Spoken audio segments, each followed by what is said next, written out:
ጤና ይስጥልን። ይህ ፋስት ዴይሊ ነው። ሰላምታችን በያላችሁበት ይድረስ እያለን በዕለቱ የተሰሙ ዋና ዋና ጉዳዮችን ወደ እናንተ ይዘን ቀርበናል። ቻናላችንን ሰብስክራይብ፣ ፕሮግራማችን ላይክ እና ሼር እንድታደርጉ እየጋበዝን የዕለቱን አበይት ዜናዎችን አስቀድመን እንጀምራለን። አድማሱን አስፍቶ ከዚህ በላይ ጭንቅ ውስጥ እንዳስገባ ሲፈራ የቆየው የኢራን ጦርነት መቋጫው የቀረበ መስሏል። ከተለያዩ ሀያላን ሀገራትና ከሀገራቸው ዜጎች ጭምር ድጋፍ የተነፈጋቸው የሚገኙት ትራምፕ በቅርቡ ለቀን እንወጣለን ሲሉ የጊዜ ገደብ አስቀምጠዋል። ኢራንም ዘግታ የቆየችው የሆርሙዝ ሰርጥን ለመክፈት መወሰኗ የተሰማ ሲሆን የሆርሙዝ ሰርጥ ቢከፈትም መጠቀም የማይችሉ ሀገራት መኖራቸውንም አስቀምጣለች።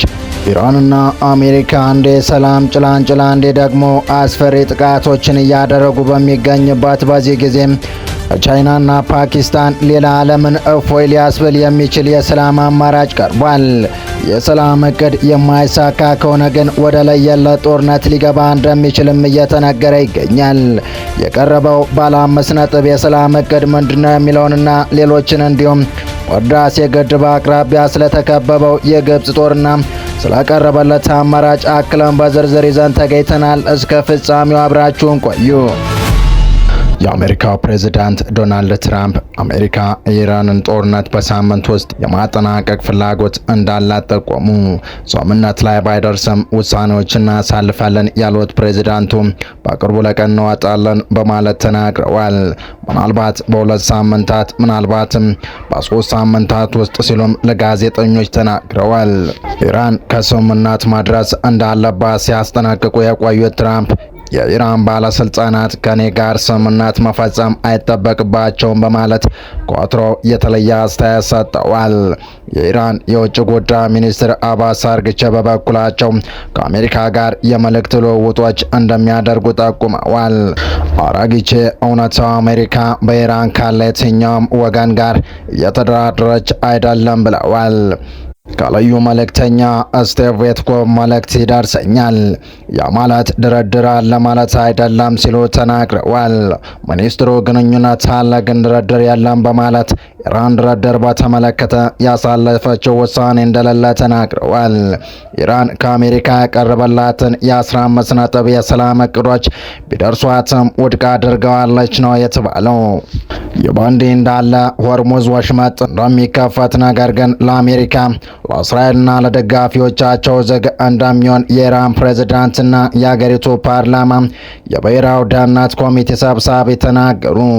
ፕሬዝዳንት ዶናልድ ትራምፕ ከኢራን ጋር የሚደረገው ጦርነት በጥቂት ሳምንታት ውስጥ እንደሚያበቃ እየተናገሩ ባለበት ወቅት የኢራን ፕሬዝዳንት ማሱድ ፔሽኪያን የሆርሙዝ ወሽመጥ ለጠላቶችና ለደጋፊዎቻቸው ዝግ ሆኖ ይቆያል ብለዋል። የኢራን ፓርላማ የብሔራዊ ደህንነት ኮሚቴ ሰብሳቢ ኢብራሂም አዚዝም በተመሳሳይ የባህር መተላለፊያው ለሌሎች ሀገራት እንደሚከፈት ነገር ግን ለአሜሪካ ዝግ እንደሚሆን አሳውቀዋል። ፕሬዝዳንት ፔሽኪያን ከአውሮፓ ምክር ቤት ፕሬዝዳንት አንቶኒዮ ኮስታ ጋር እየተካሄደ ስላለው ጦርነት በስልክ ውይይት ባደረጉት ጊዜ ከአሜሪካና ከእስራኤል በተጨማሪ በጦርነቱ ድጋፍ ያደረጉ ሀገራትም በሆርሙዝ ወሽመጥ በኩል እንዲያልፉ እንደማይፈቅድ መናገራቸውን የአገሪቱ መንግስት ዜና አገልግሎት ኢራና ዘግቧል። ፕሬዝዳንት ፔሽኪያን በውይይታቸው ወቅት ከፋርስ ባህረ ሰላጤ አካባቢ ከፍተኛ መጠን ያለው ነዳጅና ጋዝ የሚተላለፍበት የሆርሙዝ ወሽመጥ ወራሪዎች ላሏቸው አሜሪካና እስራኤል እንዲሁም ደጋፊዎቻቸው ዝግ ሆኖ እንደሚቀጥል በአጽንኦት ተናግረዋል። የኢራን ፓርላማ ባለስልጣን የሆኑት ኢብራሂም አዚዝ ደግሞ በኤክስ ገጻቸው ለፕሬዝዳንት ዶናልድ ትራምፕ ባስተላለፉት መልእክት የሆርሙዝ ወሽመጥ በእርግጠኝነት ይከፈታል፣ ለእናንተ ግን ዝግ ይሆናል። አዲሱን የኢራን ሕግ ለሚያከብሩ ክፍት ይደረጋል ብለዋል። ባለስልጣኑ ጨምረውን በመጨረሻም ትራምፕ ስርዓት ለውጥ እንዲመጣ አድርገዋል። ነገር ግን ይህ ለውጥ በቀጠናው የባህር መስመር አጠቃቀም ስርዓት ላይ የመጣ ነው በማለት ኢራን አዲስ ያወጣችውን ሆርሙዝ መተላለፊያ ሕግን ጠቅሰዋል።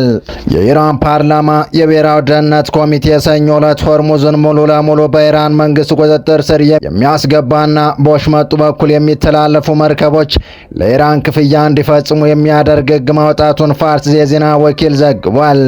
ባለፈው ሳምንት ፕሬዝዳንት ትራምፕ ከኢራን ጋር ለሚደረግ ድርድር ባቀረቡት ባለ 15 ነጥብ እቅድ ውስጥ ሆርሙዝ የባህር ወሽመጥ ዓለም አቀፍ ነፃ የእንቅስቃሴ ቀጠና እንዲሆን ይጠይቅ ሀሳብ አስገብተው ነበር። አሜሪካና ወዳጆቿ የሆኑት የመካከለኛው ምስራቅ ሀገራት ኢራን በሆርሙዝ ወሽመጥ ላይ የሚኖራትን ተጽዕኖ በከፍተኛ ሁኔታ እንዲገድብ ፍላጎት ያላቸው ቢሆንም ኢራን ግን መተላለፊያው ላይ ያላትን ቁጥጥር እያጠበቀች ነው። በቀጣይ መረጃ ዓለም ወደማይቀለበስ የጦርነት አፋፍ ላይ ባለችበት በዚህ አስፈሪ ወቅት ከምስራቅ አቅጣጫ አንድ ያልጠበቀ ጭላንጭል ታይቷል። ሁለት ግዙፍ የኒውክሌር ኃይል ታጣቂ ሀገራት በሚስጥር ከመከሩ በኋላ አሜሪካን፣ እስራኤልና ኢራንን ከገቡበት የጥፋት አዙሪት የሚያስወጣ ባለ 5 ነጥብ ጥብቅ የሰላም እቅድ ይፋ አድርገዋል። ይህ እቅድ ውድቅ ከተደረገ ግን የመካከለኛው ምስራቅ ቀውስ መላውን ዓለም ወደ ከፋ ጨለማ ሊከተው እንደሚችል ተነግሯል። የመካከለኛው ምስራቅ ውጥረት ከመቼውም ጊዜ በላይ በከረረበትና በኢራንና በአሜሪካ መካከል ቀጥተኛ ጦርነት በተጀመረበት በዚህ ወቅት ቻይናና ፓኪስታን በጋራ በመሆን ግጭቱን ለማብረድ የሚያስችል ታሪካዊ እርምጃ ወስደዋል። የፓኪስታን ምክትል ጠቅላይ ሚኒስትርና የውጭ ጉዳይ ሚኒስትር ይስሐቅ ዳር በቤጂንግ ተገኝተው ከቻይና አቻቸው ዋንግ ጋር ባደረጉት አስቸኳይ ምክክር ባለ 5 ነጥብ የሰላም ተነሳሽነት ይፋ አድርገዋል። ሁለቱ ሀገራት ያቀረቡት ይህ እቅድ በዋናነት የሚያተኩረው በ5 ስልታዊ ነጥቦች ላይ ነው። በመጀመሪያ እየተካሄደ ያለው ወታደራዊ ግጭት ያለምንም ቅድመ ሁኔታ በአፋጣኝ እንዲቆም ጥሪ አቅርበዋል። ሁለተኛ፣ ሁሉም ወገኖች ከዛቻና ከኃይል እርምጃ ወጥተው በጠረጴዛ ዙሪያ የሰላም ንግግር እንዲጀምሩ ጠይቀዋል።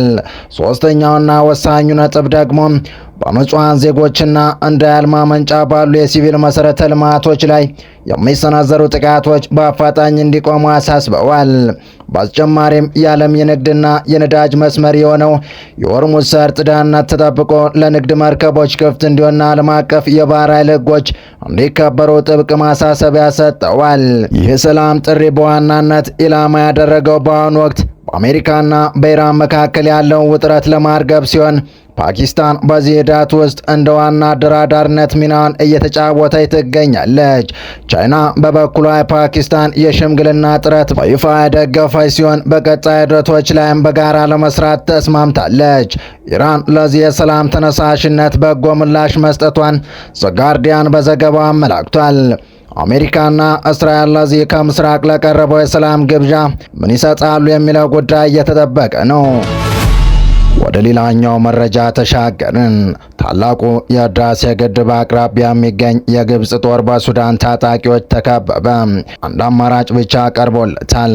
በታላቁ የኢትዮጵያ ህዳሴ ግድብ አቅራቢያ በሱዳን ድንበር ሳሌ በተባለ አካባቢ የሰፈረ አንድ የግብጽ የጦር ሻለቃ በታጣቂዎች ከበባ እንደተደረገበት ተገለጸ። ከበባውን ያደረገው ታሲስ ወይም የሱዳን መስራች ጥምረት የተባለ አዲስ የታጣቂዎች ስብስብ መሆኑ ታውቋል። የታጣቂዎች ስብስብ በጀነራል አልቡራን ከሚመራው የሱዳን ጦር የተገነጠሉ ወታደራዊ አመራሮችን የምዕራብና የደቡብ ሱዳን የጎሳ ሚሊሻዎችን በአባልነት የያዘ ነው። ቡድኑ በሳሌ አካባቢ የሰፈረውና 650 ገደማ ወታደሮችን የያዘውን የግብጽ ሻለቃ ከበባ ውስጥ ካስገባ በኋላ ያለምንም ቅድመ ሁኔታ እጅ እንዲሰጥ መጠየቁን የሱዳን ታይምስ ዘግቧል። እንደ ዘገባው ከሆነ የግብጽ ሻለቃው አካባቢውን ለቆ ለመውጣት መንገድ እንዲከፍትለት የጠየቀ ቢሆንም የጥምረቱ ኃይሎች ግን ጥያቄውን ውድቅ በማድረግ ወታደሮቹ ትጥቅ እንዲፈቱ አዘዋል። ቀደም ሲል የጀነራል አልቡራን መንግስት ድጋፍ ለማድረግ ወደ ሱዳን የገባው ይኸው የግብጽ ጦር በቆይታው እንቅስቃሴውን በህዳሴ ግድቡ አቅራቢያና በወርቅ ማዕድን ማውጫ ስፍራዎች ላይ ማድረጉ ክትትል ሲደረግበት መቆየቱ ተመላክቷል። ታሲስ የተሰኘው ይህ ስብስብ ከፈጣን ደጋፊ ኃይሎች ወይም አርኤስኤፍ ጋር በቅርበት እንደሚሰራ የሚነገርለት ሲሆን በሱዳን የውስጥ ጉዳይ ግብጽን ጣልቃ ገብነት አጥብቆ እንደሚቃወምም ይታወቃል። ግብጽ በሱዳን እየተካሄደ ባለው የእርስ በርስ ጦርነት ውስጥ ቀጥተኛ ተሳትፎ በማድረግ የጀነራል አልቡራን ጦር ስትደግፍ መቆየቷ ይታወሳል።